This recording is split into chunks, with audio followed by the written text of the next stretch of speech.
ఒకవైపు బీహార్ ఎన్నికలు, మరోవైపు తెలంగాణ రాష్ట్రంలో మొన్న జరిగినటువంటి జూబ్లీ హిల్స్ ఎన్నికలు. బీఆర్ఎస్ గ్రాఫ్ పెరిగింది, సర్వే రిపోర్ట్స్ అన్ని కూడా బీఆర్ఎస్ఏ గెలుస్తుందని చెప్పాయి. కానీ ఫైనల్గా కాంగ్రెస్ విన్ అయింది. నవీన్ యాదవ్ బంపర్ మెజారిటీతో గెలవడం జరిగింది. ఇటు బీహార్ ఎన్నికల్లో కాంగ్రెస్కి అసలు కాంగ్రెస్ నామరూపం లేకుండా అయిపోయింది. ప్రశాంత్ కిషోర్ అయితే పార్టీ పెట్టి మరి జీరోతోనే అతని శకం ముగిసిందనే చెప్పుకోవాలి. మరోవైపు ఈ ఎవరైతే పార్టీ మారినటువంటి ఎమ్మెల్యేలు 10 మంది ఉన్నారో అక్కడ కూడా ఇప్పుడు ఎన్నికలు రాబోతున్నాయి అని చెప్పి వార్తలు వస్తూ ఉన్నాయి. సో కోర్టులు తీర్పులు ఇస్తూ ఉన్నాయి. ఒకవైపు అది కూడా ఎన్నికలు జరుగుతుందేమో అని అందరు కూడా ఎదురు చూస్తూ ఉన్నారు. ముఖ్యంగా పబ్లిక్ కాదు కానీ రాజకీయ నాయకులు, పార్టీలు అయితే చాలా బాగా ఎదురు చూస్తూ ఉన్నారు. దానికి తోడు నెక్స్ట్ పంచాయతీ ఎన్నికలు. సో ఇలా ఏ రకంగా చూసినా ఒకవైపు రేవంత్ రెడ్డి జూబ్లీ హిల్స్ గెలుపు నా వల్లే, సో అబ్బా మొత్తానికి ఇప్పుడు నా సీటు కూడా చాలా సెక్యూర్డ్గా ఉంది అని చెప్పి ఆయన, కేటీఆర్ గెలుపోటములు సహజం అని చెప్పి కేటీఆర్. అసలు ఏం జరుగుతోంది, ఏం జరగబోతోంది తెలంగాణ రాష్ట్రంలో, జూబ్లీ హిల్స్ లో కాంగ్రెస్ పార్టీ గెలవడానికి కారణం ఏంటి, ఈ విషయాలన్నీ కూడా మనతో మాట్లాడడానికి బక్కా జడ్సన్ గారు మనతో పాటు ఉన్నారు. సార్ నమస్తే అండి, ఎలా ఉన్నారు? సో చాలా రోజుల తర్వాత మనం ఒక మంచి బ్లాస్టింగ్ ఇంటర్వ్యూ చేయబోతున్నాము. సో ఎలా అనిపిస్తోంది, బీహార్ ఎన్నికలు ఎలా అనిపించాయి మీకు, జూబ్లీ హిల్స్ బై ఎలక్షన్ ఎలా అనిపించింది, తెలంగాణ రాష్ట్రం ఓవర్ వ్యూగా మీకు ఏమనిపిస్తోంది? జూబ్లీ హిల్స్ ఎలక్షన్స్ మనం ఊహించినట్టుగానే, అంటే సర్వేలు అందరూ ఊహించలే కానీ నేను మాత్రం నా పర్సనల్ ఛానల్లో పెట్టిన 101% నవీన్ యాదవ్ గెలుస్తాడు. ఎందుకు గెలుస్తాడు అని అంటే, ఒకటి ప్రతిపక్షాలు అంటే ముఖ్యంగా బీఆర్ఎస్ పార్టీ చేసిన పొరపాట్లు ఏంటంటే రౌడీ షీట్ అనేది ఫోకస్ చేసింది వ్యక్తిగత మీద.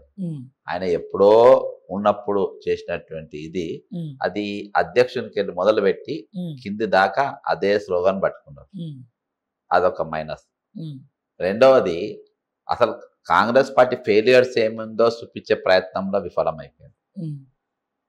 భర్త చచ్చిపోయిన భార్యకు సింపతి ఓట్లు గుంజడంలో విఫలమైపోయింది. లాస్ట్లో వాళ్ళ ఫ్యామిలీ వాళ్ళు దిగిండ్రు, అదంత ఇంపాక్ట్ కాలే కానీ అది ఇందులో విఫలమైపోయారు. కాంగ్రెస్ పార్టీ చాలా ఆయుధాలు అప్పగించింది వీళ్ళకు, వాటిని ఏవి కూడా వాడుకోలేదు.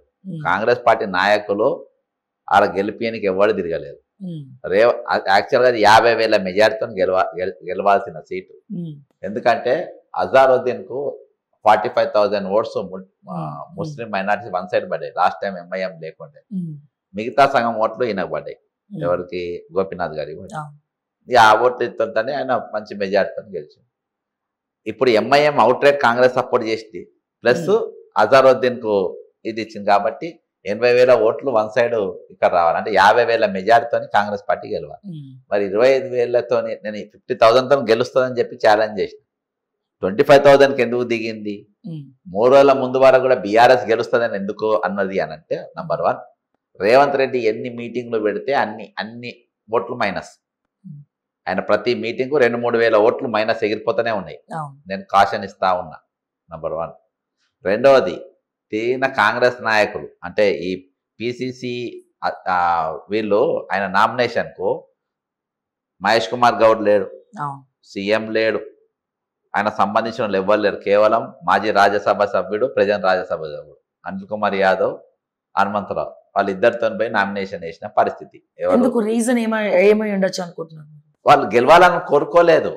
రేవంత్ రెడ్డి అలా మీద రుతుకున్న ఆంధ్ర మీడియా, దొంగ మీడియా ఏం చేస్తున్నారు, రేవంత్ రెడ్డిని ఇప్పుడు ఎక్స్పోజ్ చేస్తుండ్రు. యాక్చువల్గా రేవంత్ రెడ్డికి 101% ఆ సీటు గెలవాలని లేకుండే. గెలిస్తే ఏం జరగబోతాయో నేను చెప్తా. ఇప్పుడు మీరు ఇంట్రడక్షన్ కొంచెం చెప్పినరు, జరగబోయేటి ఏం జరుగుతాయో నేను చెప్తాను. అయితే దాన్ని మ్యాక్సిమం ఓడగొట్టే ప్రయత్నం వీళ్ళందరూ చేసిండ్రు. అందులో మొట్టమొదటి ఫైట్ ఎలక్షన్స్ అనౌన్స్ కాగానే, అభ్యర్థి అనౌన్స్ కాగానే Ponnam Prabhakar Laxman fight, cadre disturb, social media negative troll, మొత్తం కంప అయిపోయింది. రెండవది ఈయన స్పీచ్లు, ఇంకోటి అక్కడ నామినేషన్ వీక్ ఇది ప్లస్ ఒరిజినల్ గా ఆ ఫీల్డ్ వర్క్ బంద్ చేశారు. మరి ఎట్లా గెలిచిండ్రు? ఇలా రిజల్ట్ ఎట్లా వచ్చింది? అది పిసిసి అధ్యక్షునికి సంబంధం లేదు, రేవంత్ రెడ్డికి సంబంధం లేదు. ఆల్ ఇండియా కాంగ్రెస్ కమిటీ మనం వాళ్ళకి ఇచ్చిన తర్వాత ఒక మన ఫిర్యాదు లెక్క అనుకో, మార్నింగ్ మనం ఇస్తే ఈవినింగ్ వరకు 40 మందిని కేసీ వేణుగోపాల్ ఆయన లెటర్ హెడ్ మీద రిలీజ్ చేసింది. తర్వాత వాళ్ళు ఏం చేసిందంటే ఫీల్డ్ వైజ్ బూత్ వైజ్ ఒక్కోళ్ళకి 20 బూతులు ఇచ్చి ఆ బూత్ ఓటర్ మ్యాపింగ్ చేయించుకున్నారు. ఓట్ మ్యాపింగ్ 2 లక్షల ఓట్లు టిక్ పెట్టుకున్నారు.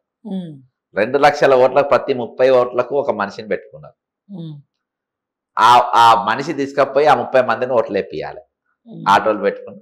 ఇవన్నీ నవీన్ యాదవ్కి ప్లస్, ఏఐసిసికి ప్లస్. వాళ్ళ యూత్ కాంగ్రెస్ వాళ్ళని వాడినరు, వాళ్ళ కింద కమిట్మెంట్ తో పనిచేసిండ్రు, డబ్బులు కూడా పర్ఫెక్ట్ గా తట్టిగా చూసుకుంటారు. ఇక ఇక్కడ సోషల్ మీడియాకే అందరు కోడిని పట్టుకపోయి ప్రెస్ మీట్ పెడతాడు, బీజేపీ ఏమో కోడి కబాబులు తీసుకొచ్చుకొని ప్రెస్ మీట్ పెడతారు. అది ఏమైనా బుద్ధున్న పనేనా? బీఆర్ఎస్ వాళ్ళు సచిన కొన్ని తీసుకపోయి ప్రెస్ మీట్ పెట్టి 6 పథకాలను చూపించేదో చెప్పే చిల్లర దిగజారుడు. ఇక బీజేపీ ఆమె ఒక ఆమె ఇంకా ఒక అడుగు ముందుకేసి ఆమె ఏకంగా చికెన్ కబాబులే గంప మీద పట్టుకుని వచ్చి ఆమె ప్రెస్ మీట్ పెట్టింది. జనము చీ కొడతారు ఇట్ని. ఇప్పుడు ఇద్దరు మీరు మాట్లాడిన మాటలకు, మీరు చేసిన చేష్టలకు అసలు అక్కడ ఫీల్డ్ సంబంధం లేని ఓట్లు వచ్చాయి. చిల్లర వ్యవహారం లాగా అనిపించింది. చిల్లర. బీజేపీ అయితే ఇక అట్టర్ ఫ్లాప్. ఇంకా కిషన్ రెడ్డి అనేటోడు ఇలా నువ్వు కేంద్ర మంత్రి ఉంటావు, నీ సెగ్మెంట్ల 10,000 లోపు ఓటు రాలేదనంటే ఇక నీవేం మనిషి కదా? ఇంతమంది మళ్ళా బండి సంజయ్ ది గ్రేట్ హోంమంత్రి వీళ్ళందరూ ఉండి కూడా వీళ్ళు చేయలేకపోయారు. కాబట్టి ఇది 101% కాంగ్రెస్ పార్టీ కింద కార్యకర్త, రెండోది మీనాక్షి నటరాజన్, మూడోది అభ్యర్థి, మూడోది కాంగ్రెస్ పార్టీ గెలుపు ఖాయం. ఈ మూడు మాత్రమే, వేరే ఏం లేదు.